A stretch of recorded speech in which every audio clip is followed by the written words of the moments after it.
Po sa ating lahat. Pasok na po ang lahat. Praise God. Welcome po sa River of Life Church. Sa mga bago, welcome. Sa mga lumang, welcome pa rin. Praise God araw-araw. Hallelujah. Simulan po natin yung araw na ito. Buksan natin yung Bible natin sa Isaiah chapter 28 verse 22. Sabi po dito, kaya, huwag ka nang magyabang. Baka ang gapos mo ay lalong higpitan. Sapagkat narinig ko na ang utos ni Yahweh, ang makapangyarihang Panginoon, na wasakin ang buong lupain. Ulitin po natin. Isaiah chapter 28 verse 22, kaya, huwag ka nang magyabang. Baka ang gapos mo ay higpitan. Sapagkat narinig ko na ang utos ni Yahweh, ang makapangyarihang Panginoon, na wasakin ang buong lupain. Let's pray. Hallelujah. Most Heavenly Father, in Jesus' name, thank you, Lord, for this favor that you have done. Thank you, Lord, for your faithfulness. Thank you for your love. Thank you, Lord, for everything. I pray today, ang topic na ito, Panginoon, patuloy na magbigay ng kapahayagan sa buhay ng bawat isa. Hindi lang nila ito basta maririnig, kundi after hearing, Lord, ang salita mo ito, patuloy, Lord, na lahat, patuloy pa i-apply ito. At magkakaroon, Panginoon, ng pagbabago, magkakaroon ng breakthrough, magkakaroon, Panginoon, ng growth sa buhay ng bawat isa. I also pray for your blood to continue to cover everyone. Ikaw, Panginoon, ang magpuro sa mga oras na ito. Patuloy mong bigyan niyo ako ng boldness to preach. And I pray victory. I pray, Lord, breakthrough in this topic and in this service, Panginoon.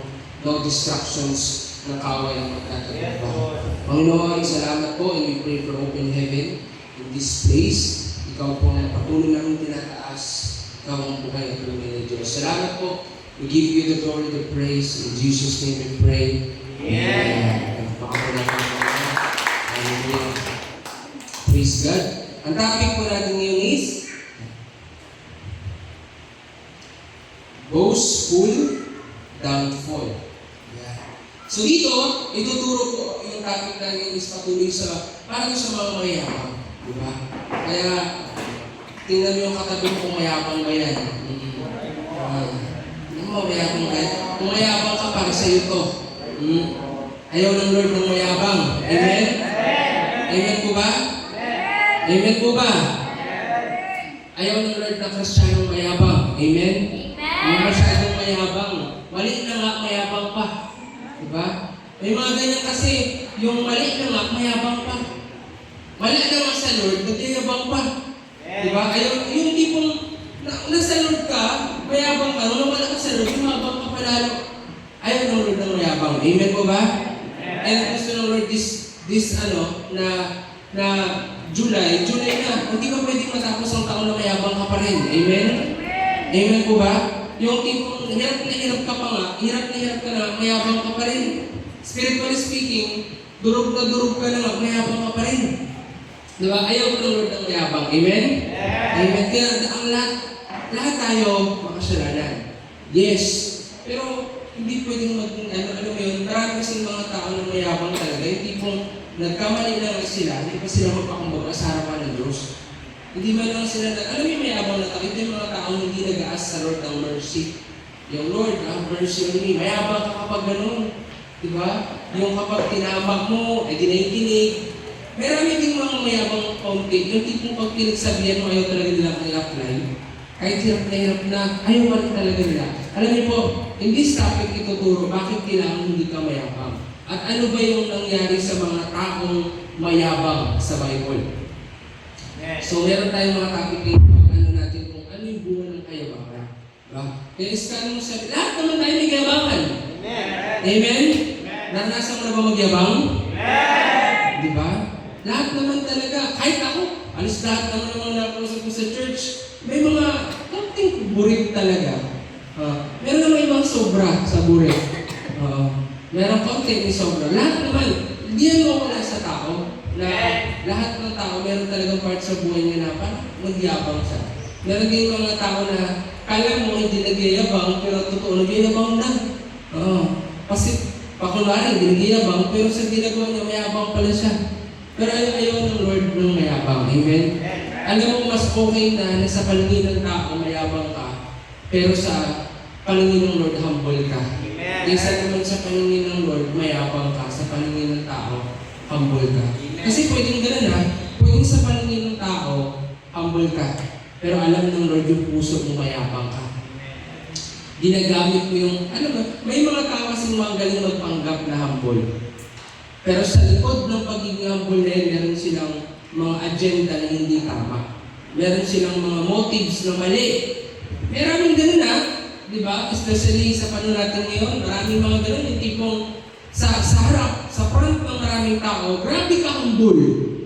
Pero sa isip pala nun, sa isip niya, no? Kung talagang kung wala lang ako sa ako, yan ka sa akin. Yung mga ganong tao. Pero meron din naman talaga sa Bible ng mga tao, sa tingin ng mga tao, mayabang sila. Pero sa mata ng Diyos, humble sila. Example din si Moises. Sa Bible, si Moises po, maraming nagalit kay Moises kasi tingin nila si Moises ay mayabang. Maraming nagalit kay Moises kasi inalis sila sa Egypt papuntang Promised Land. Tingin nila si Moises ay sobrang yabang. Pero nakalagay po sa Bible si Moises ang pinaka-humble na tao sa panahon nila. So yun yung example na ang pagiging humble hindi nakikita sa panlabas. Ang Lord pa rin ang nakakaalam kung sino humble. May mga tao akong kilala na tingin ng tao sobrang yabang, pero sa totoong buhay, sa paningin ng Lord, humble sila. Meron po kasi sometimes yung mga humble na tao, people discount, may mga tao kasi na tingin nila humble yung tao kapag nahimik. Pero para sa akin, yung totoong humble, ito yung taong grabe sumunod sa Diyos. Hindi porque tahimik ka, humble ka. Minsan ang humble ngayon, ang inano nila na pag humble ka, dapat respect others. Pag humble ka, hayaan mo sila. Pag humble ka, kung pwede pakialaman ito. Yes naman, pero ang totoong humble na dapat natin talaga sa Bible si Kristo. Sino ba si Kristo? Sa Bible siya ay nagpakababa. Tinubad niya ang kanyang pagka-Diyos at siya ay nangaral dito sa mundo. Diba? So, ang totoong humble, ito yung mga tao nagpipit sa katotohanan. Amen? Amen po ba? Masyado ng, pati yung word na humbleness, tinipis na yun ang demonyo sa panahon ngayon. Pag nagpipis ka ng katotohanan, mayabang. Kapag pinoportray mo sa buhay mo si Jesus Christ, you act like Christ, like kung gano'n ka stricto, standard, mayabang ka. Pero hindi gano'n ang Panginoon eh. Amen? Ang totoong humble sa paningin ng Lord, yung kahit maraming galit sa'yo, nag-stick ka sa standard. Amen? Nag-stick ka sa sinabi ng Panginoon. Yan yung totoong humble. Hindi ba tatawag na humble yung people pleaser? Amen? Hindi wala kang makita sa Bible na humble people pleaser. Amen? Ayaw ng Lord ng gano'n. So, kailangan na sa Christian, dapat tatandaan mo, dapat magpakumbaba ka. Kasi kapag nagmataas ka, babagsak ka. Amen? Pag gusto mo, lalo na ngayon, maraming mga tao na gusto nila, pinupunig sila. Gusto nila, pinapalakpakan sila. Gusto nila, maraming likes, maraming hearts sa mga ID nila. Alam mo yun? Anong purpose mo para magyabang? Alam mo, ayaw ng Lord ng gano'n. Amen? Ang totoong Kristyano, sapat na sa Kanya na si Lord lang nakapansin sa Kanya. Amen po ba? Amen. Kung ikaw yung tipo ng tao na naghahanap ka ng validation sa tao, hindi ka humble. Ang totoong Kristyano, di man siya papansin ng mga tao sa paligid niya, okay lang sa papansin siya ng Lord. Amen? Yun ang totoong Kristyano. At ang totoong Kristyano, kahit walang audience, nagpapatuloy yan sa Lord. Amen? Hindi nagsisik ng audience ang totoong Kristyano. Ang audience ang lumalapit sa Kanya kasi may anointing siya sa buhay niya. Amen? Pero yung Kristyano, ayaw niya ng audience. Alam mo ang totoong Kristyano yan eh. Ayaw niya ng sabing sikat, ayaw niya ng ganyan. Gusto niya lagi si Lord lang kasama niya. Amen po ba? Pero sa ayaw sa gusto mo, ilalagay ka nga ng Lord sa ayaw mo. Dahil ayaw mo ng tao, ilalagay ka niya doon. At pag nandoon ka, mag-preach ka, magsasalita ka. At some of you, magtuturo kayo, di ba? At pag nandoon ka, Twitch ka, masasabi mo talaga na hindi talaga ako to, si Lord to. Kasi una-una, ayaw ko to. Di ba? Alam niyo, meron na ako napanood, meron ako nabasa na, may nabasa ako na isi-share ko yun, ipopost ko yun. Kasi hindi ko nakapipaste ko lang na. Sa panahon natin ngayon, maraming mga tao na once na may mga artista, influencer na nagbago ang buhay nila, parang maraming mga tao nagsasabi ng praise God. Parang pinuput nila agad yung mga tao na sa pedestal without testing their fruit. Hindi kung, right, may artistang naging Christian o may vlogger na naging Christian. Pagiging Christian, sikat na agad yun, trend na yun agad. Hindi man namin na tinitest yung fruit ng tao yun.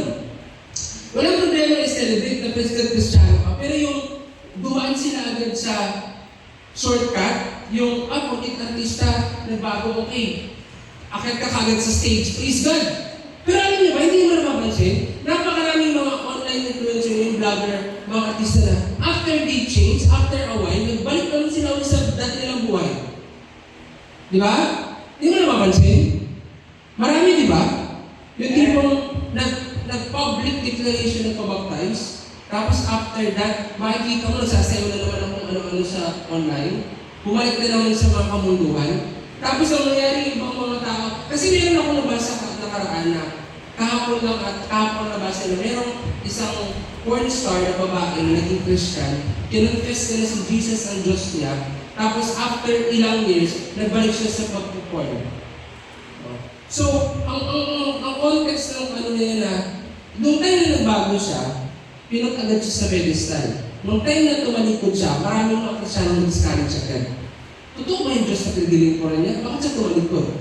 So yun yung problem. Minsan, kapwa Kristiyano rin kasi yung nabili sa kapwa Kristiyano sa kapahamakan. Di ba? And totoo yun ha, pwedeng ikaw ganun na rin. Yung tipong may mga taong nagbago sa online na sikat. Sikat na sila dati. So pag sa Lord, alam mo sa Lord, isa lang nabibili ako sa Panginoon sa Bible. Kahit sikat yung binibigyan ka agad ng kahit anong ng platform agad-agad. Tinitest mo na niya yung fruit mo. Di ba? Di ba? Kasi ang kasikatan sa mundo ka lang sikat, pero sa Lord hindi ka sikat. Amen? Amen po ba? Yun yung point eh. Nagkagigets yung point na maraming mga tao gano'n na parang pag okay, alam mo yun, nabasa nga ako na hindi nakabase ang anointing sa dami ng mga followers mo sa online. Nakabase ang anointing kung gano'ng kadaming followers behind online. Amen po ba? Yun yun. Kaya, totoo itong sinabi na ito sa post na maraming mga tao na pag may mga... Kasi totoo siya, walang pagkakaiba yung taong na nagbilago sa normal na taong binago. Amen? Pero napakabilis lang sa atin na mga Kristiyano na, alam mo pala sa akin ha, kasi ako, promise, alam ng Lord na every time na nakikita ako ng mga online influencer sa online na nagbabago, praise God, nagbago sila. Pero hindi ako to the point na nabibilib na yung parang bibigyan mo na sila agad ng platform. Kasi in the first place, titignan mo natin. Kasi kung totoo kang Kristiyano, alam mo na hindi madali ang Christian life. Madaling i-declare na I'm a Christian. Pero yung panindigan yung araw-araw na buhay, hindi. So, giving them platform agad-agad without testing their fruit, you lead people to astray na. Amen? At kayo, totoo yun na kahit kayo po mga Kristiyano, hindi kayo pwede sabi na pag may taong nagbago, please God. Parang ipufruit ko sila agad, ganito, hindi. Dapat talaga lahat i-test muna. Amen mo ba? May test ka muna. Hindi yung porque sikat, naging agad sa platform. Minsan, hindi natin nakikita na kapag bumalik, kasi totoo kahit ako ngayon, lagi kong ina-warning kayo na kung may mga nakikita kayo sa online na mga tao na nag-confess sila na si Kristo ang Diyos nila, nag-baptize sila, and after that, nakikita nyo sila, gumagawa na naman ng mga kamunduhan, hindi yun si Lord ang may problema. Amen? At huwag kang tutulad sa kanila. Amen po ba? Ang dami na. Ayaw ko na mag-mention, pero ayaw ko lang ito-mention Pero matagal na ako nag-observe Ako, naman ko, nakaraan lang, ngayon nakita ko may issue. Nakita ko ngayon, mga kamunduhan na naman. So, ang isipin ng ibang mga Kristiyan, ay pwede pala. Hindi po pwede. Amen mo ba? Hindi po pwede. It's just masyado ka lang nagtingin sa tao. Tinignan mo yung kasikatan niya kasi yung bunga niya. Amen? Bunga is bunga. At tatandaan mo, dito sa mundong ito, hindi ka man bumagsak. Pero sa Lord, lahat po hayag. Sabi sa Bible, ang nagmamataas, ibababa. Amen po ba? Kaya dito, may mga story tayo na babasahin para makita ninyo kung paano bumagsak yung mga mayabang.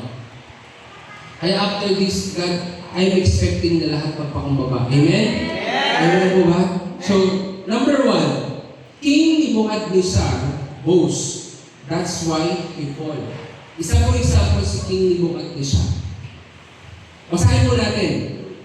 Daniel chapter 4 verse 1 to 37. Medyo mahaba ito pero basahin natin yung kwento paano siya bumagsak. At ano ang nangyari nung siya ay nagyabang. Sabi dito, gumawa si Haring Nebuchadnezzar ng isang pahayag para sa lahat ng lahi, bansa at wika sa buong daigdig. Ganito ang isinahad, kapayapaan nawa ang sumainyo. Buong kagalakan ipinahayag ko sa inyo ang mga kababalaghan at himala na pinakita sa akin ng kataas-taasang Diyos. Ang kanyang kababalaghan ay kamangha-mangha at kagila-gilagi sa mga himala. Walang hanggan ang kanyang kaharian, kapangyarihan na ay magpakilanman. Akong si Nebuchadnezzar ay panatag at masaganang namumuhay sa aking palasyo. Alam niyo po, dito, pag tinan niyo po yung habang binabasa ko, tinan mo kayabangan sa kanya. Una-una, hindi si Nebuchadnezzar yung nagpahayag ng mga kapahayagan ng Diyos. Si Daniel po yun. Ginamit naman si Daniel para ipahayag sa kanya, hindi siya.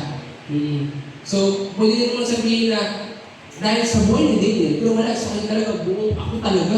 Walang revelation sa kanyang Lord. Kung mabasahin yung buong book of Daniel, si Daniel ang nag-i-explain lahat kay Nebuchadnezzar. Si Daniel, ang ginamit ng Lord to explain yung mga panaginip, mga kababalaghan, wala si Nebuchadnezzar doon, pero inangkin niya yung lahat. At sabi niya dito, kampante siya, ako si Nebuchadnezzar ay panatag at masaganang namumuhay sa aking palasyo. Minsan, nagkaroon ako ng isang nakakatakot na panaginip at mga nakakasindak na pangitain habang natutulog. Kaya ipinatawag ko ang mga tagapayan ng Babylonia upang ipaliwanag sa akin ang panaginip na iyon. Dumating naman ang mga salamangkero, encantador, mga astrologyo, at mga manghula. Sinabi ko sa kanila ang aking panaginip, ngunit hindi nila ito mapaliwanag. Ang kahuli-hulihang nagpunta sa akin ay si Daniel, na pinangalanan kong Belteshazzar, ayon sa pangalan ng aking Diyos, sapagkat sumasa kanya ang espiritu ng mga banal ng Diyos. At inilahad ko sa kanya ang aking panaginip. Ang sabi ko, Belteshazzar, pinuno ng mga salamangkero. Sinabi niya kasi, ang bulag talaga kapag lingkod ka ng Diyos, tingin na sa'yo salamangkero ka lang. Si Daniel po sa Bible ay lingkod ng Diyos, hindi siya salamangkero. Pero ginawa ko siyang pinuno. Pinuno ng mga salamangkero. Alam kong sumasa iyo ang espiritu ng mga banal ng Diyos. Ng mga dami. Ano siya kabulag? Pero kaya abang talaga, no? Kami dito, at alam mo, ang isip mo, kahit yung pinangalan niya kay Daniel, pangalan ng Diyos niya. Di ba? Hindi naman yun ang pangalan ng Diyos, Jesus. Amen? Kami dito, alam mo ang lahat ng hiwaga. Ngayon, sasabihin ko sa iyo ang aking panaginip at ipaliwanag ko ito sa akin. Ito ang panaginip ko. Habang ako natutulog na isang napakataas na punong kahoy na nakataling sa gitna ng daigdig. Tumaas ito hanggang sa langit, kaya kitang-kita ito ng buong daigdig. Madahon ang mga sanga nito at maraming mabunga na maaaring kainin ng lahat. Sumisilong sa hiling nito ang mga hayop at ang mga ibon naman ay lumugad sa kanyang mga sanga. Dito kumukuha ng pagkain ng lahat ng nilalang. Nakita ko rin sa panaginip na bumaba mula sa langit ang isang anghel na nagbabantay. Sumigaw siya ng malakas. Ibuwan ang punong kahoy na yan. Putulin ang mga sanga. Lagasin ang mga dahon at isabog ang mga bunga. Itaboy ang mga hayop na nakasilong dito, pati ang ibong namumugad sa mga sanga nito. Ngunit huwag galawin ang tuod at ang mga ugat nito. Tanikalaan ito ng bakal at tanso, bayaan ito sa damuhan, sa gitna ng parang, bayaang mabasa ng hamog ang taong ito at manirahan sa parang kasama ng mga hayop at mga halaman. Ang isip ay papalitan ng isip ng isang hayop sa loob ng 7 taon. Ito ang hatol ng mga bantay ng anghel upang malaman ng lahat na ang buong daigdig ay sakop ng kataas-taasang Diyos. Maaaring nilugong ni Hari ang sino mang nais niya kahit ng pinakaabang tao. Ito ang panaginip ko, Belteshazzar. Ipaliwanag ko ito sa akin. Ito hindi may paliwanag ng mga tagapayo ng Babylonia. Ngunit naniniwala kung kaya-kaya mo, sapagkat sumasayo ang espiritu ng mga banal na Diyos. Si Daniel, na tinawag na Belteshazzar, ay nabahala at hindi agad nakapagsalita. Sinabi sa kanya ng hari, huwag kang mabahala kung ano man ang kahulugan ng aking panaginip. Sumagot si Daniel, mahal na hari, sa mga kaaway ninyo nawa mangyari ang inyong panaginip. Ang lumaking punong kahoy na nakita ninyo sa panaginip, tumaas hanggang langit at kitang-kita ng buong daigdig. May makapal na dahon at malaking bungang makakain ng lahat. Sinisilungan ng mga hayop at pinamunggaran ng mga ibon ay kayo po. Kayo ang lumakas at lumaking puno na abot sa langit, na ang nasasakop ay hanggang sa magkabilang panig ng daigdig. Ang bantay na inyong nakita ay isang anghel mula sa langit. Sinabi niyang ibubuwal ang punong kahoy at sisirain, ngunit iiwan ang tuhod nito at lalagyan ng tanikalang bakal na atatso. Sinabi pa ng ito'y pababayaang mabasag na hamog at makakasama siya ng mga hayop sa parang at paparusahan sa loob ng 7 taon. Ito po ang kahulugan. Mahal na hari, iyon ang hatol sa inyo ng kataas-taasang Diyos. Itataboy kayo sa parang at doon kayo may nirahan kasama ng mga hayop. Kakain kayo ng damo tulad ng baka. Sa kaparangan kayo may nirahan at 7 taong paparusahan hanggang sa kilalanin ninyo ang kaharian ng tao na nasa ilalim ng kapangyarihan ng kataas-taasang Diyos. At may bibigay niya ang kaharian ito sa sino mang kanyang naisip. Ganito naman ang kahulugan ng tuod na naiwan sa lupa. Maghahari kayong muli sa sandaling kilalanin ninyo na lahat ng tao na sa ilalim ng kapangyarihan ng Diyos. Kaya mahal na hari, dinggin po ninyo itong papayo ko. Tigilan na ninyo ang inyong kasamaan at magpakabuti na kayo. Huwag po kayong maging malupit sa mahihirap na may mamamayan upang manatiling payapang inyong buhay. Lahat ng ito'y naganap sa buhay ni Haring Nebukadnezar. Lumipas ang 12 buwan mula nang ipaliwanag ni Daniel ang panaginip. Minsan, namamasyal ang hari sa hardin ng bubong ng kanyang palasyo sa Babylonia. Sinabi niya, talagang dakila na ang Babylonia. Ako ang nagtakag ito upang maging pangunahing lungsod at maging sagisag ng aking karangalan at kapangyarihan. Hindi pa siya natatapos sa pagsasalita ng isang tinig mula sa langit ang nagsabi, Haring Nebukadnezar, pakinggan mo ito. Aalisin na sa iyo ang kaharian, ipagtatabuyan ka sa parang at doon maninirahan kasama ng mga hayop. Kakain ka ng damo tulad ng baka.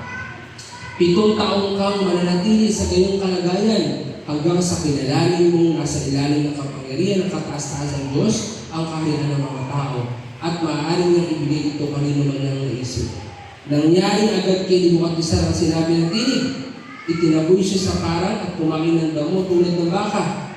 Nabasa siya ng habog, humaba ang buhok na parang balahibo ng agila, at ang kuko ay naging tila kuko ng ibon. Pagkatapos ng takdang panahon, akong si Nebukadnezar ay tumingala sa langit at nanumbalik ang dati kong pag-iisip. Dahil dito, pinurit ko't pinasalamatan ng kataas-taasang Diyos, ang nabubuhay magpakailanman. Ang kapangyarihan niya ay walang hanggan, ang paghahari niya magpakailanman. Lahat ng nananahan sa lupa ay walang halaga. Ginagawa niya sa hukbo ng langit na namang naisip niya.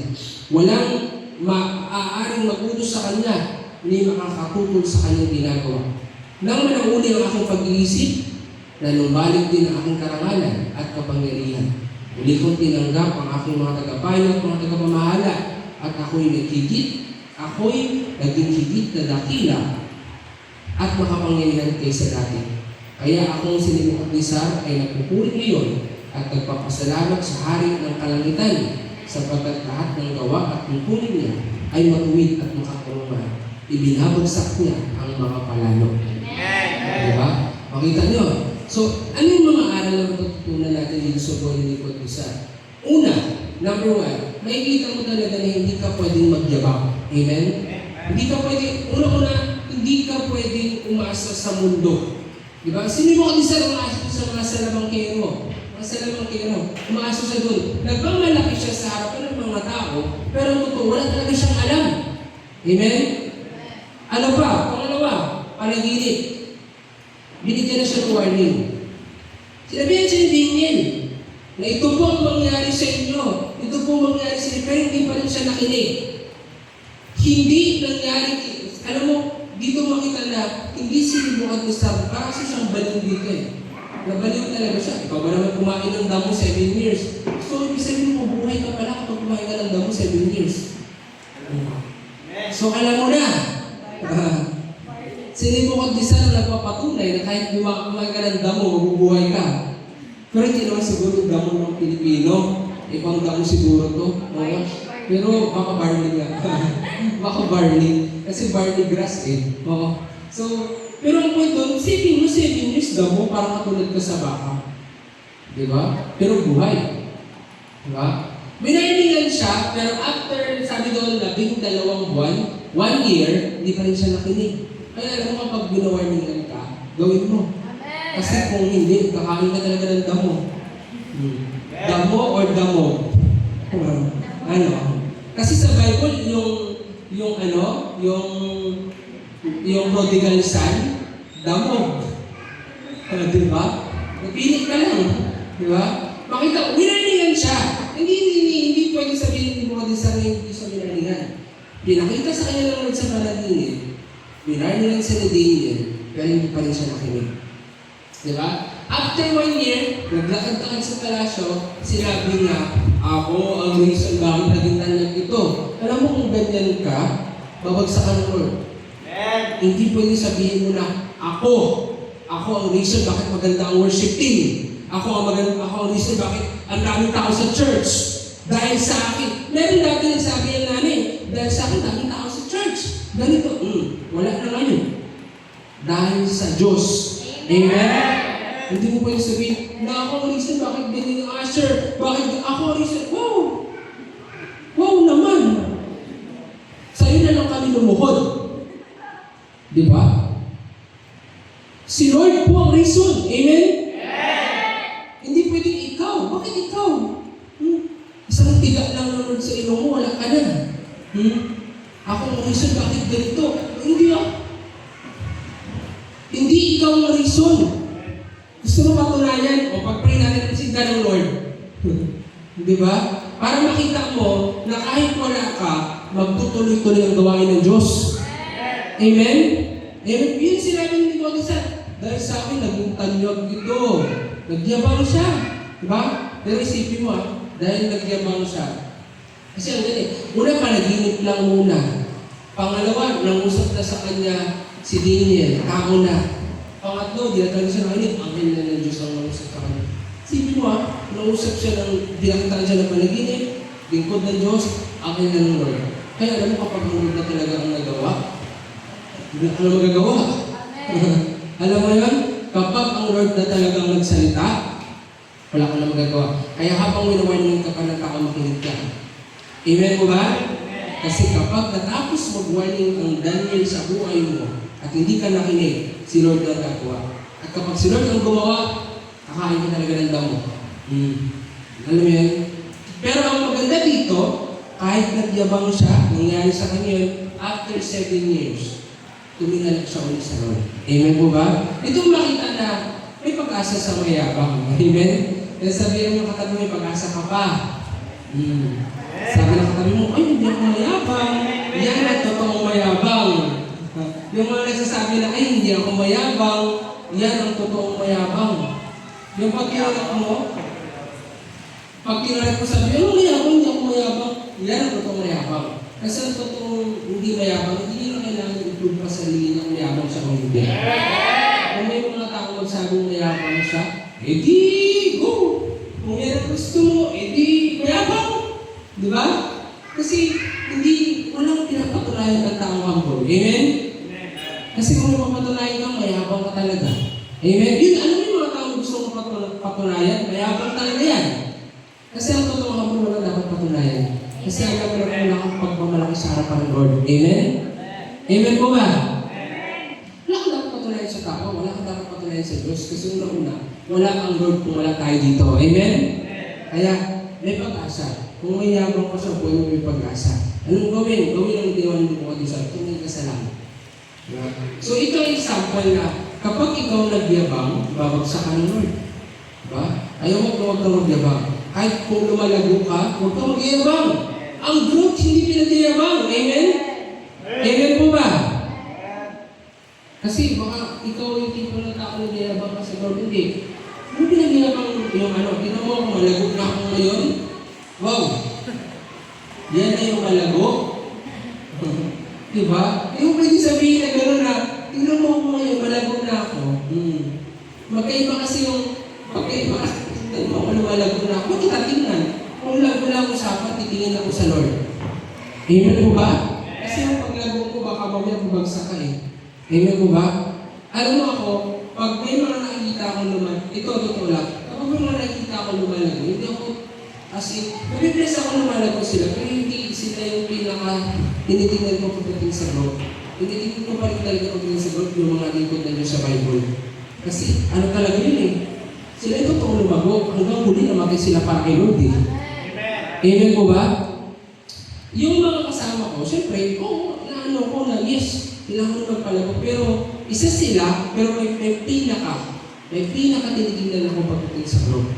Kasi ang bro, hindi po yan, hindi talaga dapat pinagmamayabang yan. Amen po ba? Hindi. Hayaan mo na lang ang bunga mo magpakita. Amen? Hindi mo pwede sabihin, tingnan mo ako ngayon, ganito na ako, tingnan mo ako, bless ako. Ayos ka. Bless ka sa mundo, pero sa spiritual, mayabang ka. Hindi. Dapat lalo, damon ka tinataas, damon ka mapakababa. Amen po ba? Wala akong makita sa Bible ng mga taong mayabang na wala akong makita ng mga sa Bible ng Lord na alam mo yun, yung super blessed nila pero nagyabang sila. Wala akong makikita na nagsisolomon, sabi mo siya na tingnan mo, sobrang blessed ako. Wala. Ang sinabi ni Solomon sa Bible, alam mo sinabi ni Solomon, kahit maraming ng kayamanan, kung wala kang Diyos, lahat na ng kwenta. Yun yung magandang yabang. Kung mayroon kang pinagmamayabang, si Lord pa rin. Amen? Hindi yung, kahit kayo tatanda mo, kapag lumalago ka, huwag ka magyabang sa leader mo. Amen? Huwag mo sasabihin na, lumalago network natin dahil sa atin. Uy! Dahil sa atin kayo lumalago, uy! Kung wala ang leader mo, wala ka dito. Kung walang nag-iyak sa'yo, walang nag-fasting sa'yo, wala ka dito. Ay, wag kang mayabang. Amen po ba? Sabi mo sa leader mo na, bakit yung leader ko na problema akong dami? Kung wala ang leader mo, wala ka. Pasaway ka, tapos magyabang-yabang ka. Pwedeng marami kang handle, pero tatandaan mo, baka, alam mo, baka mayabang ka masyado na inisip mo nagiging mabunga ka dahil sa'yo, pero hindi mo alam yung leader mo pinag-pray na lagi maging mabunga ka. Yabang-yabang ka, mabunga ka, hindi ka naman prayerful. Saan galing bunga mo? May nag-pray sa'yo. Meron akong nabasa natin, totoo to, heaven testimony, na merong tao na grabe siya evangelize. Sobrang evangelize niya, tapos merong isa, grabe naman mag-pray, matandang babae. So, ang nangyari, pinapunta ng heaven, yung lalaking grabe mag-evangelize, nagulat siya yung bahay niya, ang liit lang daw. Pero yung babae na sa bahay lang, ang laki daw ng bahay. Tanong siya sa Lord, bakit Lord malaki ng bahay ko? Lagi ako nag-evangelize. Bakit kung matanda na tulad ang laki ng bahay? Tapos sabi ng Lord, siya ang reason bakit grabe ka mag-evangelize. Lagi ka nang pinag-pray. Ikaw wala kang prayer kung ka-evangelize. Kung hindi ka niya pinag-pray na maging magaling ka mag-evangelize, wala ka dyan. So, doon makita talaga na hindi mo talaga ma-judge yung tao sa panlabas. Nakikita ng Lord ang lahat. Amen po ba? Ay, hindi ka pwede magyabang. Amen po ba? If binibless ka ng Lord, hindi pwede, alam mo, hindi ka wala nagpipray sa'yo. Alam mo kung alam mo naman talaga na wala. Ako alam ko may nagpipray sa akin at kung sino man sila, ipagpapalain talaga sila ng Lord. Kasi hindi ko masabi na kung ako lang, hindi man ako dito. Alam ko may nagpipray. At kung sino man sila, sila naman ano sa kanila. Kaya wala kang mayabang eh.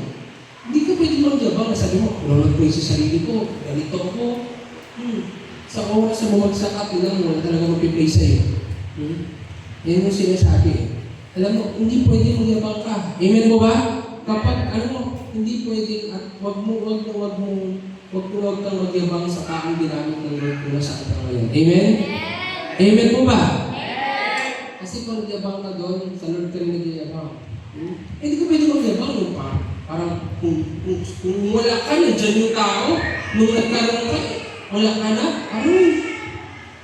mabilis ka bumagsak ng paglindan. Amen mo ba? Kaya iwala pa rin ako na sino man hindi marunong lumingon sa pinanggalingan, hindi makakarating sa paparoonan niya. Nanggaling ka sa Lord, lumingon ka doon. Amen? Amen po ba? Hindi pwede labang ka na dahil sa akin. Alam mo, meron dati sa church na meron ako kilala tao natin na pinag-pray. Tapos yung nagyabang, wala na. Nung hindi na pinag-pray, wala na. Kaya, huwag pa kumbaba ka. Amen? Ayan po nangyari kay Nebuchadnezzar. Pangalawa, King Herodes. King Herodes boasts. That's why he died. Ito malala, namatay talaga siya dahil sa kayabangan niya. Yung isa na bagsak, nakabangon, ito namatay. Sabi sa Bible, ito po, Gawa chapter 12 verse 1 to 23. Nang mga panahon din iyon, sinimulang usigi ni Haring Herodes sa ilang kaanib na iglesia. Ipinapatay niya sa pamamagitan ng tabak si Santiago na kapatid ni Juan. Pinatay si James. Grabe no? Yan po ang nangyayari sa servant ng Lord si James. Pinatay.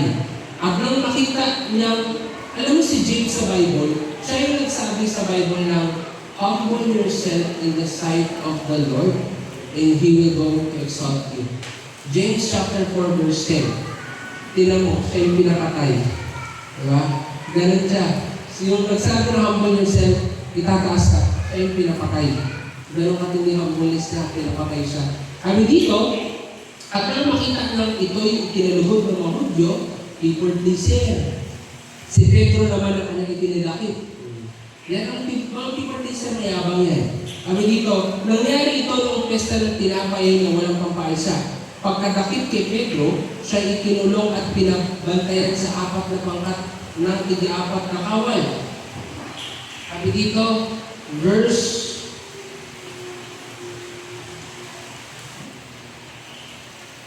nakawal. Ang balak ni Herodes ay iharap siya sa bayan pagkatapos ng Paskwa. Kaya tinatiling nakabilanggo si Pedro. Subalit ang iglesia ay taintim na nanalangin sa Diyos para sa kanya. Tingnan po, dito makita na kailangan ng prayer. Dito malakas. Amen? Apostol ito ng Diyos sa pinag-pray ito. Hindi si Pedro nakaalis sa kulungan dahil sa kanya lang may nag-pray sa kanya. Ayaw pamayabang. Amen?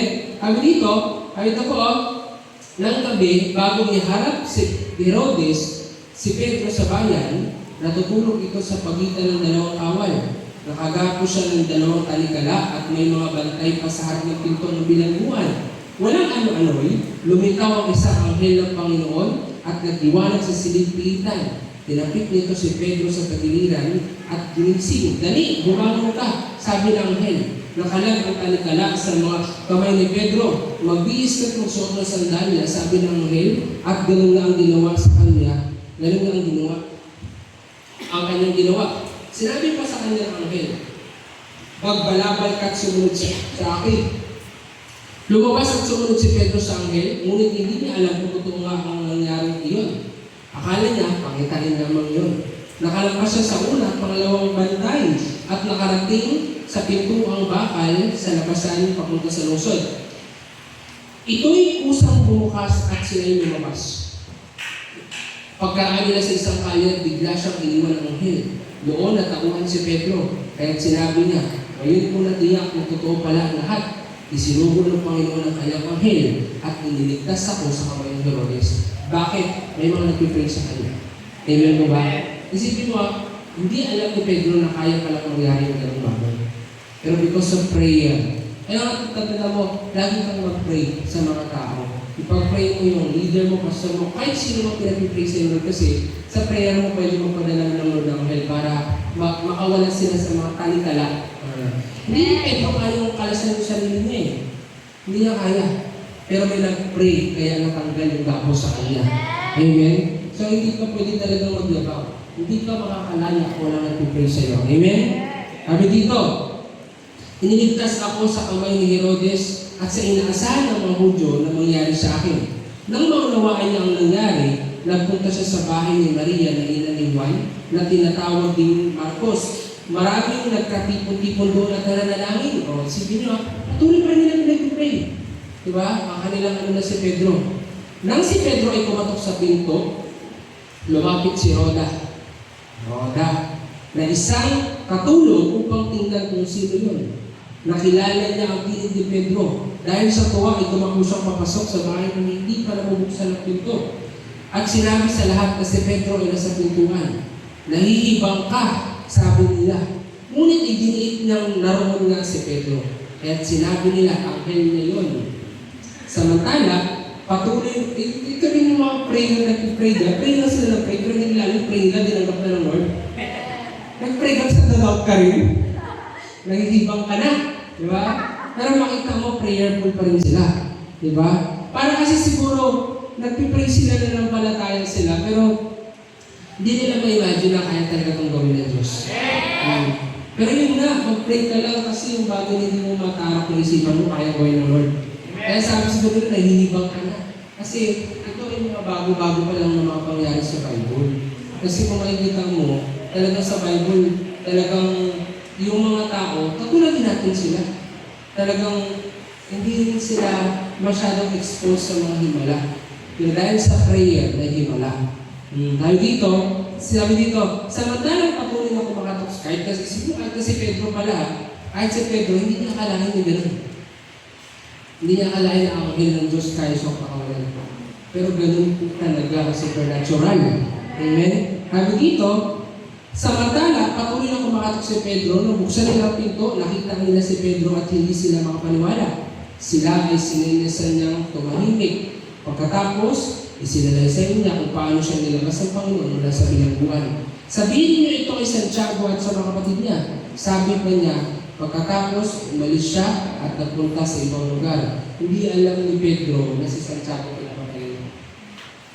Ang sabi niya, sabihin niyo kay Santiago Pero hindi niya alam, pinapatay niya si Santiago bago pa siya inulit. Diba? Ganun katindi yung nangyari. Kinamagahan, gulong-gulo ang mga kawal dahil sa pagkawala ni Pedro at hindi nila alam kung ano nangyari sa kanya. Ipinahanap ni Herodes si Pedro nang hindi matagpuan, ipinasiyasat ang mga bantay at ipinapatay. Ganun katindi yung mga dati. Pagkatapos, umalis si Herodes sa Judea. Pumunta siya sa Caesarea at nanatili roon. Matagal nang galit si Herodes sa mga taga-Tiro at mga taga-Sidon. Kaya't sama-sama lumapit sa kanya ang mga taga-Tiro at taga-Sidon upang makipagkasundo. Sapagkat sa lupain ng hari, nagagaling ang ikinabubuhay ng kanilang bayan. Nakiusap sila kay Blasto, ang tagapamahala sa palasyo upang sila'y samahan. Pagkasapit ng 3 araw, si Herodes ay nagsuot ng damit hari, umupo sa trono at nagtalumpati. Sumigaw ang mga taong bayan, isang Diyos ang nagsasalita at hindi tao. At noon din, tinampas ng anghel ng Panginoon si Herodes, sapagkat inangkin niya ang karangalang na uukol sa Diyos at siya'y kinain ng mga uod hanggang sa siya ay namatay. Okay, tama. May mga tao, pinupuri siya. Inangkin niya yun.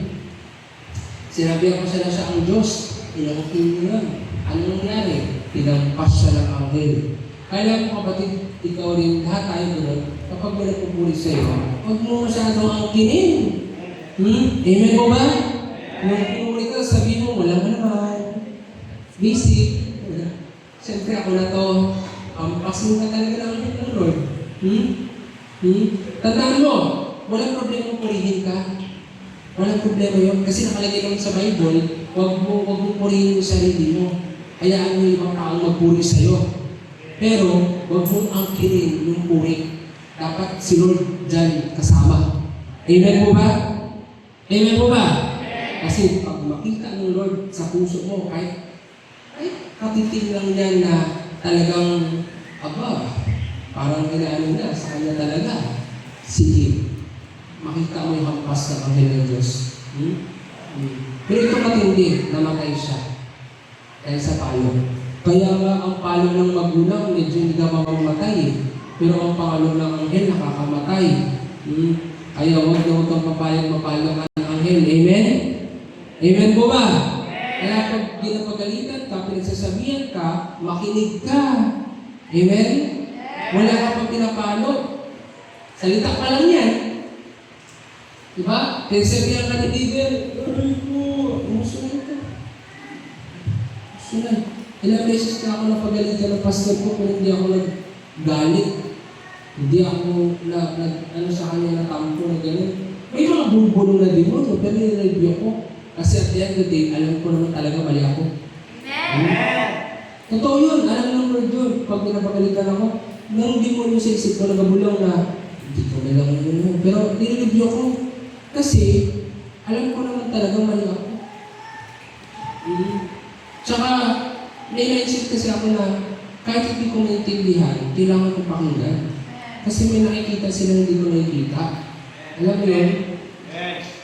Minsan hindi mo makikita yung mali sa'yo, pero may mali nga na kailangan itama. Amen? Amen po ba? Kaya, gano'n hindi yung magagalit ka, tatampo ka, paparinigan mo, i-judge mo, misunderstood ka. Hindi ka naman misunderstood. Ikaw ang hindi nakakaintindi sa kanya. Alam mo ba yan? Alam mo, totoo yan, pag magulang ka, minsan yung anak mo ikaw intindihan, kahit para sa kanila yun. Alam mo, maiintindihan ng leader mo kapag nag-lead ka. Wala ka kasi nililig, kaya hindi mo siya maintindihan. Amen po ba? Pero kapag sa church, minsan may mga sinasabi ng leader na, ngayon, naintindihan mo na ako. Kasi dati, tinasulo ka. Ngayon, alam mo na yung pakiramdam. Pag ganito, ganyan. Ano ba? Ganun talaga. What you sow will you reap. So, kung anong ginawa na nangyari sa akin, ganun din sa'yo. Yan, apply mo kung anong ginawa. Di ba? Ganun. Kasi hindi mo maintindihan yun. Pero ang totoo nun, ayaw mo kasi mapalo ng Lord, ng leader mo. Amen? Kasi pag ang Lord ang nagpalo, masakit yun. Ito ha, isang palo, patay agad. Ikaw na kailang palo ka na ng magulang mo, buhay ka pa nga eh. Alam mo, so okay na magpalo sa ating tao, buhay ka. Pero pag ang Lord nagpalo, anghel pa lang ito ha. Anghel pa lang ng Lord to. Palo kung Diyos na. Okay, hindi na talaga palo ka. Di ba? Kaya, yan yung example. Kapag di mga tao pinurit ka, lalo kung sabihin ko, ikaw ang Diyos, go. Ikaw ang Diyos. Grabe naman. May papers ng Lord. Grabe naman. Perfect na Lord. Di ba? Baka may sabihan ka na, oh, grabe parang Diyos ka. Wow! Ikaw naman. Oh, I'm the goddess. Wow! Parang Diyos ka sa ano. Wow! Matuto ka rin. Naniwala ka. Matuto, naniwala din. Di ba? So, hindi po gano'n. Amen? Huwag kang sabi ng, ay, grabe siya na talaga. Paluin ka talaga ng Panginoon ng Diyos. So, yan po yung number 2. Dahil sa pagmuyabang namatay siya. Pangatlo, Goliath. Goliath boasts, that's why he died. 1 Samuel chapter 17, verse 41 to 51. Si Goliath naman ay lumakad, papalapit kay David at sa hulihan ng tagadala ng kanyang palangga. Nang makita din si David ay isa lamang kabataang may maamong itsura, nilait na ito. Pakot kang tinanong, ano bang akala mo sa aking aso, lalabanan mo? At may dala ka pang patpat? At si David ay sinumpa ng Pilisteo sa pangalan ng Diyos. Sinabi pa niya, halika nga rito at nang may pakain ko ang bangkay mo sa mga ibon at mga hayop. Sumagot si David, ang dala mo'y tabak, sibag at mantusok. Ngunit lalabanan kita sa pangalan ni Yahweh, ang makapangyarihang Diyos ng Israel na iyong hinahamak. Ngayong araw na ito, ibibigay ka ni Yahweh sa aking mga kamay. Babagsakin kita at pupugutin ko ang ulo mo at ipapakain ko sa mga ibon at sa mga hayop na mababangis na hayop ang mabangkay ng mga kawal ng magpupulis kayo. Sa gayon nalalaman ng buong daigdig na may Diyos sa Israel at makikita na lahat ng narin nito na makakapagligtas si Yahweh kahit walang tabak at sibat. Kaya Yahweh ang labanang ito at ibinigay na niya kayo sa aming mga kamay. Nagpatuloy ng paglapit si Goliath kapaklusang sinalubong ni David sa lugar ng labanan. Lumukot siya ng bato at sa kanyang supot at tinirador niya si Goliath. Tinamaan ito sa loob at lumuon ng bato roon. Si Goliath ay pasubsob na bumagsak sa lupa. Natalo nga ni David si Goliath sa pamagitan ng tirador at bato. Napatay niya ito kahit wala siyang tabak. Patakbo lumapit si David, tumayo sa likod ni Goliath. Nilubot ang tabak ni Goliath mula sa suka nito at pinubutan ang ulo. Nang makita ng mga Pilisteo na patay na ang pangunayan ng dirigma, sila nagtakbuhan. Dito nga makita talaga na huwag kang magyabang na panalo ka. Amen? Ito kasi, celebrate na siya na panalo siya. Kasi ang kalaban niya bata. Pero sa huli, talo pa na siya. Natandaan mo, hindi ka pa nananalo hanggang hindi ka pa nakapunta sa langit. Amen po ba? Kailan sinabi ni Pablo yung I fought a good fight of faith? Noong time na mamamatay na siya. Amen po ba? Noong sinabi lang ni Pablo na I fought a good fight of faith, I finished the race, noong time na mamamatay na siya. Kaya huwag kang magyabang. Kasi bukas pwede bumagsak ka. Amen po ba? Maraming ganyan. Maraming ganyan na wala pang nararating, nagmamalaki na. Wala pang ang bunga, nagmamataas na sa kapwa leader. Nagkaroon lang ng kaunting kaalaman, nagmalaki na. Feeling na sa sobrang spiritual isa, pareho lang naman sila. Pareho lang naman primary, pareho lang naman 144. Pareho sobrang spiritual. Wala namang mapakitang bunga. Wala namang evangelism. Wala namang prestigier. Wala nga nag-training. Tapos ang piling niya, ikaw naman mataas sa lahat. Hindi po. Amen po ba? Amen po ba? Kasi, hindi ka pwede magyabang. Amen? Ang masaklap, hindi naman sila nangyayabaw mo. Si Goliath, nangyayabaw niya sarili niya. Si David, ang sinabi, si Goliath sabi niya, papakain kita sa mga hayop. Mayabang. Si David, sinabi niya rin naman yung bagay na yun, pero pinagtatanggol niya kasi ang Lord. Sabi ni David, sa tulong ni Yahweh. Amen?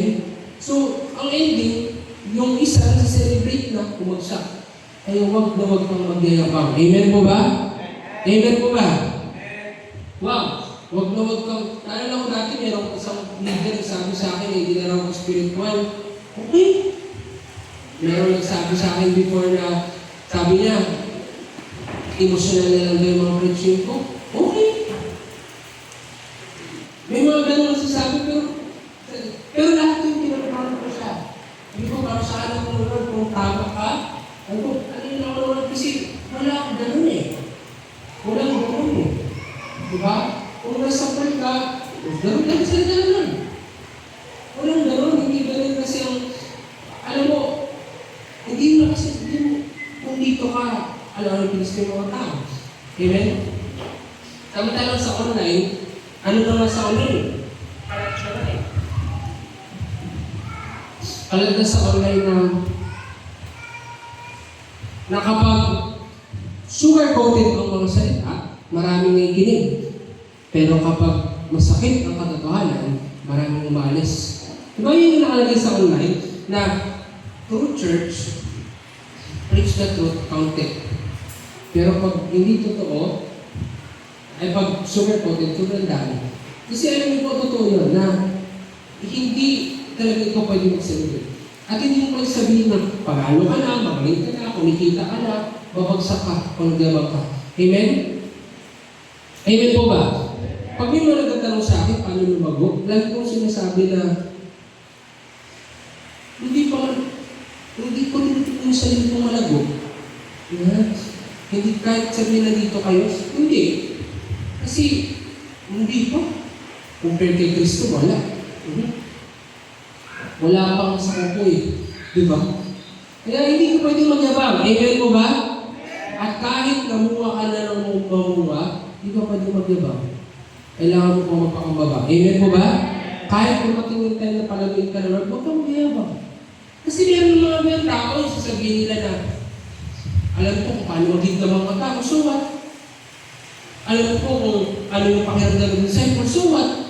The point is, alam mo yun noon. Ngayon, saan ka na? Hindi kasi ito patungkol sa noon eh. Patungkol ito sa ngayon. Sana alam mo na yun. Hindi mo ba alam na kaya kang nawala ngayon kasi nagyabang ka noon?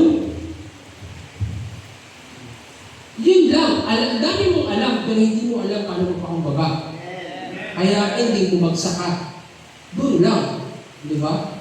Yun ang kailangan maintindihan. Marami kang alam, pero hindi mo alam paano magpakumbaba. Kaya hindi, walang nangyari sa buhay mo. Kasi nayabang. Amen?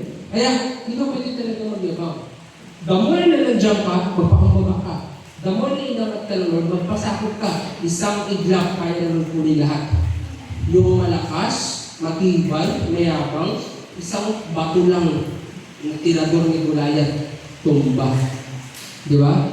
Full set armor pa si Goliath ha? Samantala sa David, wala. Kaya, hindi ka pwedeng magyabang. Amen po ba? Kaya, hindi ka pwedeng, kahit nga, sabi sa Bible, kahit nga kaaway mo, nakita mo bumagsak, hindi ka pwedeng magyabang. Sabi sa Bible, hindi ka pwedeng matuwa kapag nakita mo kaaway mo bumagsak. May abang ka pa rin kapag gano'n. Amen? Kung nagsiselebrate ka, na nakita mo yung kaaway mo na natumba, nabagsak, may abang ka pa rin. Hindi ka pwedeng gano'n, amen?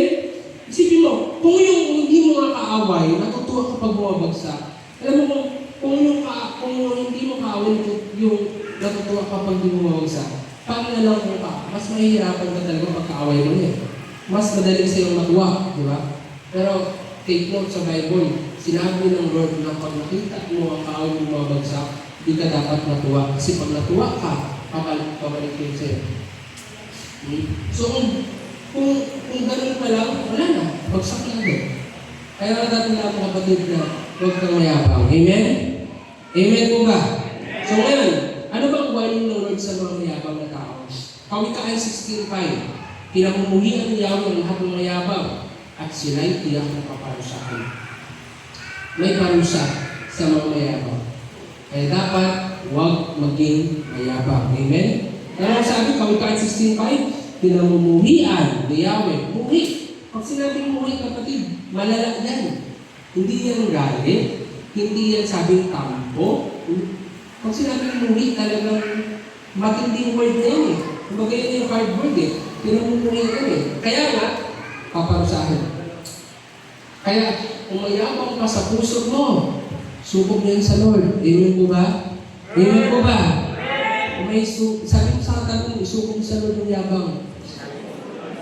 Sige, sabihin mo. Sabi ng isa, ayaw ko, mayabang ako. Sabi ka, ayaw mo sabihin ng katabi ko, mayabang ako eh. Baka bumalik sa akin. Amen? Kahit maganda ka, abapo ka, wala yan sa Lord. Amen? Kaya kung gifted ka, mapakumbaba ka. Kung mapagsabihin na, gifted kasi ako, voice like an angel. Oh, hallelujah! Magulat ka pag hallelujah mo, wala ka ng boses. Wala na. Alam mo, hindi pwede. Kasi, wala. Pag magyabang ako, wala. Yung pwede sabihin na, makasya ako, maganda ako. Kahit walang anointing ang buhay mo, wala, uy. Ang dadaloy sa kamay mo, kayabangan. Wala yan. Diba? Worship team. Magandang boses lang, marami ng worship team. Kaya hindi kasi pagandahan ng boses sa worship team eh. Pagandahan ng puso. Kaya nga sa worship team, dapat maganda puso. Amen? Kasi marami ko sa nagkakanta eh, di ba? Pero hindi kasi ganun. Amen? Pero we are praying na marami pang maging part ng worship team. Kasi may mga pinag-pray tayo na someday dapat makapag-release tayo ng original song, mga recording. Gusto ko yung ganun eh. Pero we are praying pa. Pero siyempre, aanin mo naman yung isang team kung walang Diyos yan. Amen? At saka lahat ang worship team dapat lahat post-post. Hindi pwedeng emotional. Pero hindi naman lahat sa worship team perfect. Pero kung dito na, yung mga nakikita sa worship team ngayon, makatagal na yan sila. Alos kasi mula pa ng church 2020, 2021, dito na yan sila. Matindi na yung mga reviewan dyan. Matindi na yan. Hindi yung sabi na, ay, worship team ako. Hindi na. Alam na nila kung paano yan ako magalit. Wala akong pakialam sa kanila kung magalit ako. Ganon. Kasi may iba na emotional. Kaya kung mag-worship team, mag-pray kayo. Kumali nyo. Kasi open ng lahat ng ministry. Kanina nga may nagtanong, may nagsabi gusto nyo lang mag-usher. Sabi ko, mag-usher kayo, ka nga nag-worship? Sige, kung mag-usher ka sa linggo. Para saan sila. So, lahat pwede. So, lahat ang kailangan natin sa church, parang logistic, mga lalaki, mga taga-buhat. Kasi worship team, sila na taga-tugtog, sila pa taga-hakot. Alam mo yan? Sila na taga-hakot. Sila dapat iba yung taga-hakot, iba yung taga-tugtog. Kasi hindi rin madaling mag-aral. Chords, lyrics, walang walang silang kopyahan sa harapan Sa ibang church, kung nag-worship, may lyrics din sa harapan. Kaya ko brown out, na na na na na na na na. Meron ako nakita sa online dati, ganun eh. Na hindi ka ang lyrics, na na na na na na na na. Anong lyrics? Anong lyrics? Memorize talaga dapat yung lyrics. Kaya kung dito ka, tapos may cellphone ka, nag-worship ka, ganun-ganun ka, wag na eh. Hindi ka lang sa baba. Kung dito pa lang, hindi mo mabasa ng tama. Di ba? Hindi dapat. Pati yung mga kung dapat alam niya, hindi madali. Di ba? Kaya ang point dito lang, kapag gifted ka, magpakumbaba ka. Amen? At saka, pag gifted ka, kahit sa media, yung media natin, River Light Nara, hindi madali mag-edit, mag-isip ng caption araw-araw, na ipopost doon, mga revelation, hindi madali po yun. Talagang mag-meditate ka, hanapin mo yung passage, ano yung message sa Lord, ano yung ganito, wala pong madali. Pero kapag gifted kayo, paggamit mo sa Lord. Kasi, kapag hindi mo pinagamit sa Lord ang gift mo, para ka na rin yung kayabang. Ano sabi sa Bible? And everything you do it for the glory of God. Amen ba? Sabi dun, when in eating and drinking, do it for the glory of God, and not for man. Lahat ng ginagawa mo para sa Diyos, hindi para sa tao. Ano yung gift mo? Alam mo, pag yung mga gift mo ginamit mo sa mundo, that's useless. Parang kung nagtatanim sa bagay na hindi naman mapapakinabang ng eternal. Matalino ka, hindi na naman ka nagagamit sa Lord, useless. Magaling ka mag-speak sa maraming tao, kaya naman nagagamit sa Lord, useless. Diba? Ano mo naman yan? Maganda sa Lord yung paggamit ng lahat ng gift mo. Amen? Kasi yan yung tinatawag na nagtatanim ka sa bagay mo nakikita. Amen mo ba? Paggamit mo yan at talagang sabi ka, Lord, gamitin mo lahat ng meron ako para sa'yo kasi kapag di ko ito pinagamit, hindi habang ako. Amen? Amen po ba? At kapag ginagamit ka ng Lord, alam mo may danger din pag sobrang gifted eh. Kasi narami akong mga kilalang tao na sa sobrang gifted nila, parang every time na nasa lugar sila kung saan sila nakalagay, hindi na sila natataas sila na pala. Kaya dapat sa mga gifted, lalo ka pa talagang mag-fasting, mag-pray ka. Diba? Lalo mo dapat na, alam mo dapat lalo mo magpakumbaba. Hindi pwede, hindi danger din pag gifted ka masyado. Kaya mo si Lucifer, worshipper. Kasi sa heaven, tatlo yun eh. Michael, warrior. Lucifer, worshipper. Gabriel, messenger. Lucifer, worshipper. Bumagsak. Yabang kasi. Minsan, mag-ingat ka. Baka mamaya, ibig si Lord ang worship, ikaw na pala ang worship. Kasi doon natin si Lucifer eh. Siya hindi ng worship. Pero sa huli, siya na gusto niyang i-worship siya ng tao. Hindi pwede. Amen?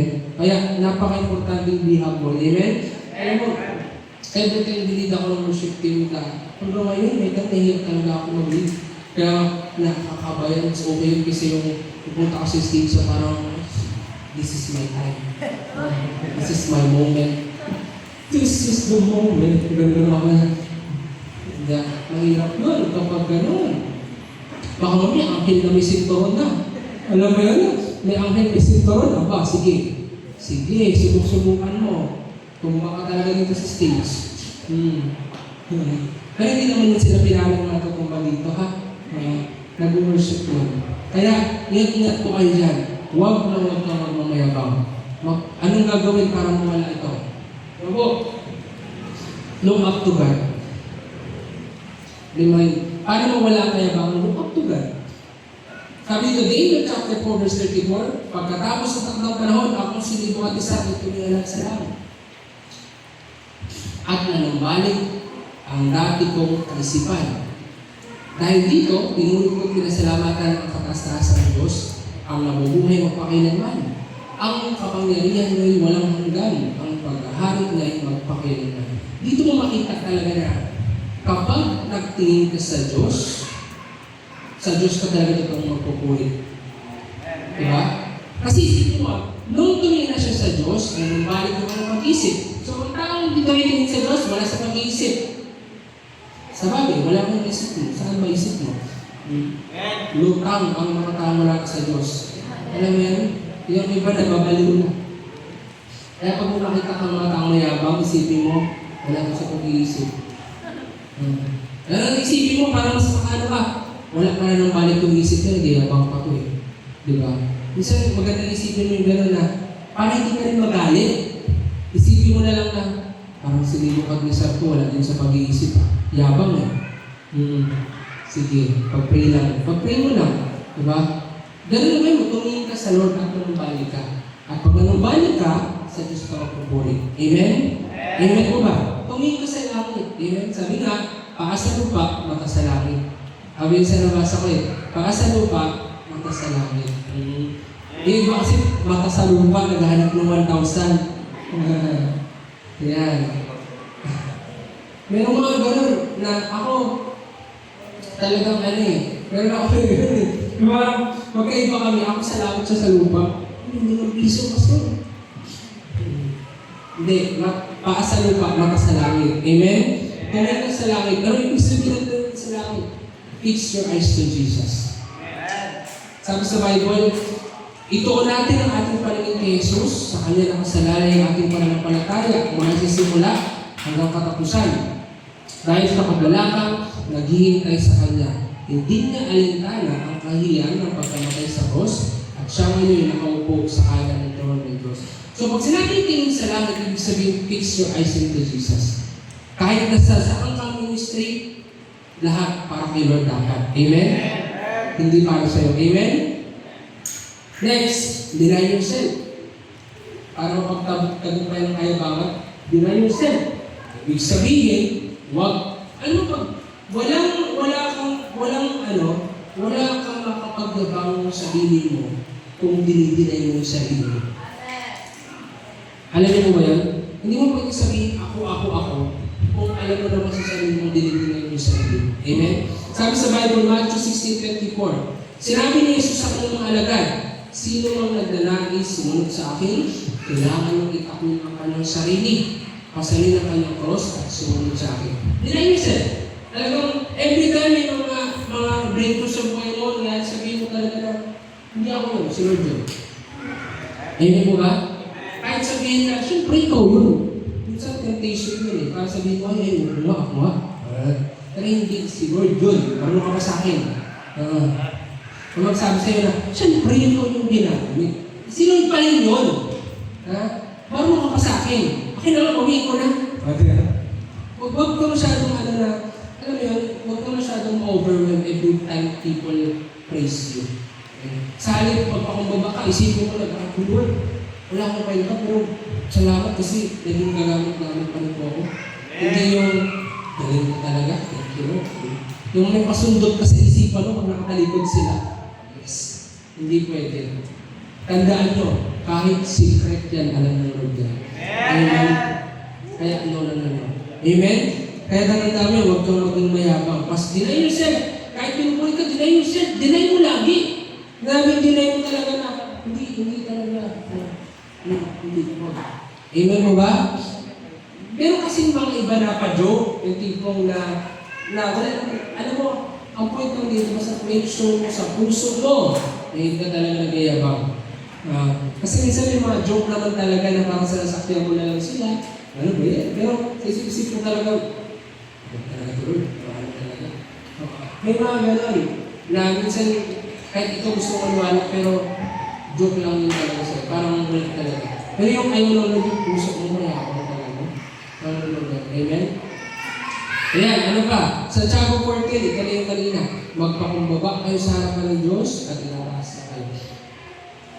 Denying ourselves to God means humbleness. Yun lang tayo para deny mo talaga yung sarili mo. Huwag mo i-promote yung sarili mo. Amen mo ba? Kaya kayo dito, i-promote. Parang, ano ka, person? Promote yourself. Lagyan kita ng presyo. Gusto mo? Ako na lang. Hindi po. Sila na promote natin. Amen? Amen po ba? Ano ba? Keep in your mind that boastfulness is a sin. Lagyan mo sa isip mo, kasalanan ang pagiging mayabang. Amen? Sabi ko sa Tiago 16, ngunit kayo nagmamalaki at nagyayabang at yan ay masama. Mayabang. Kaya, ilagay mo sa isipin mo, hindi ako pwede maging mayabang. Hindi ako pwede maging mayabang. Amen? Amen po ba? Isaiah chapter 2 verse 12, sapagkat si Yahweh ang makapangyarihan sa lahat ay may itinakdang araw, laban sa lahat ng panalo at mayabang, laban sa lahat ng mapagmataas. May nakatakdang araw. Kaya, lagi mo sisigaw mo, mayabang ka pa sa puso mo, may gusto kang patunayan, mayabang ka sa kapatid mo, sa magulang mo, ka-churchmate mo, sa leader mo, sa pastor mo, naku. Kahit kaninong tao, katrabaho mo, kung mayabang ka pa, kapatid, magsisi ka. Amen? Amen po ba? Amen! Kung meron kayo pagmayabang, ang ginawa ng Diyos sa buhay mo. Amen? Yung sabi sa Bible. At syempre, last, if you are boastful, repent na. Magsisi na. Kung meron kang yabang, magsisi na. Amen? Isaiah 28:22, kaya huwag ka nang mayabang, magyabang, baka gapos mo ay lalong higpitan. Sapagkat narinig ko na ang utos ni Yahweh, ang makapangyarihang Panginoon na wasakin ang buong upay. So kung meron pa, huwag na mo ituloy. Kasi kapag tinuloy po pa yan, lalo lang hihigpit yung gapos. Amen? Amen po ba? Kaya sabihin mo sa katabi mo, hindi na ako mayabang. Abangan, mamaya agad. Yan. Yung iba sabi, praise God, wala akong katabi. Wala akong sabihan. Sige po, tumayo po tayo lahat.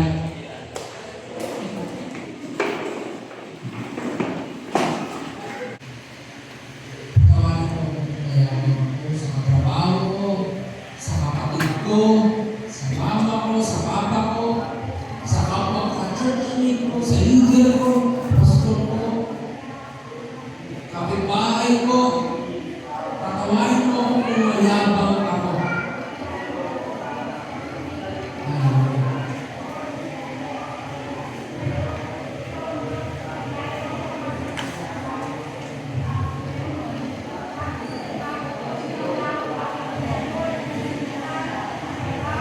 Sige po. Sabihin mo sa Lord, kung mayroon kang mga nakasiksik sa puso mo, kahit kalitin na yabang, hayaan mo ang Lord na palayaban mo. Hallelujah.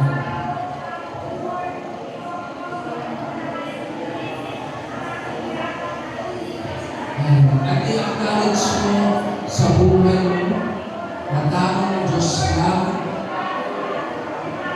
ang dapat itaas.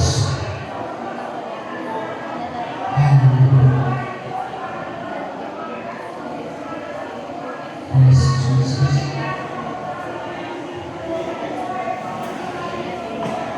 Sa oras ko mga kapatid, itaas ang mga mo sa Panginoon. Habang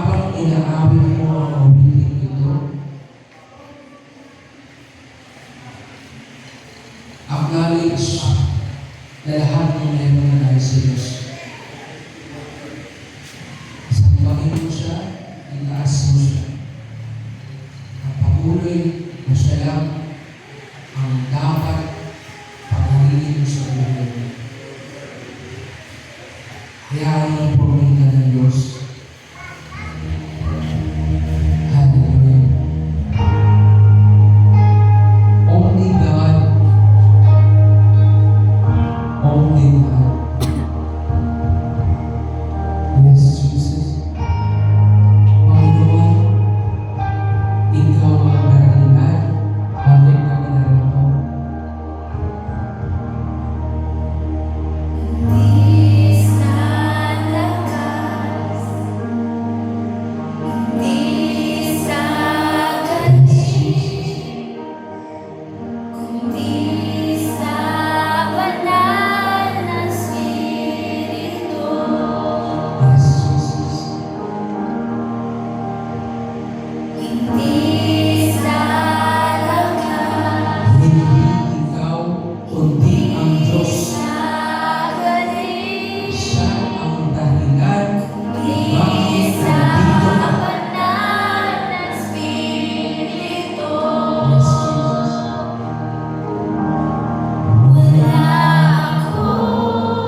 mundo mong inaalis, tinatapos, binawasak, tinatapos sa kanilang nagkakaroon. In the name of Jesus. Kapatid, invite ang Holy Spirit right now. Hayaan mo ang tawag sa paligid mo. Ito mo ang panahon mo sa Diyos.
everything that we have.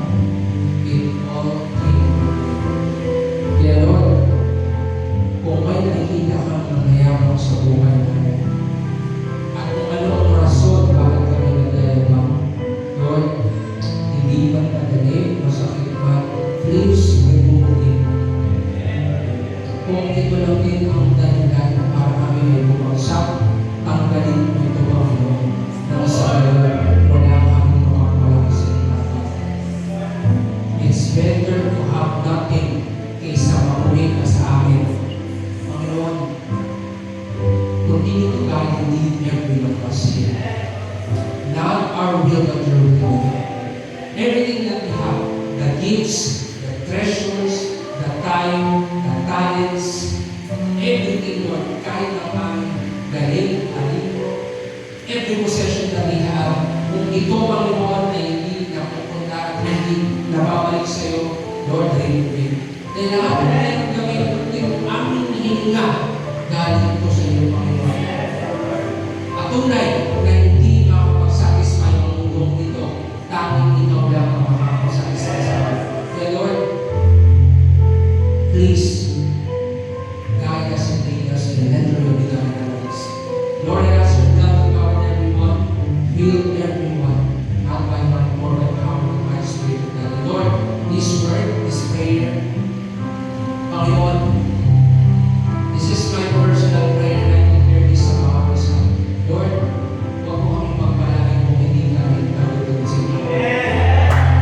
Patuloy, Panginoon, na walang ibang pinakahigit na magpapalat na natagdag sa buhay namin, kundi ikaw lang. Kaya Lord, ikaw ang isentro sa buhay namin, at kahit anong mangyari, Lord, turuan mo ang mga makababa. Magpapababa. Thank you, Lord, for everything. Use us for the glory of your name. Help us, Lord, to preach the gospel. And everything that we do, ikaw ang makita. Ikaw, Panginoon, ang maunda. Ikaw, Panginoon, ang makitaas. Hindi kami.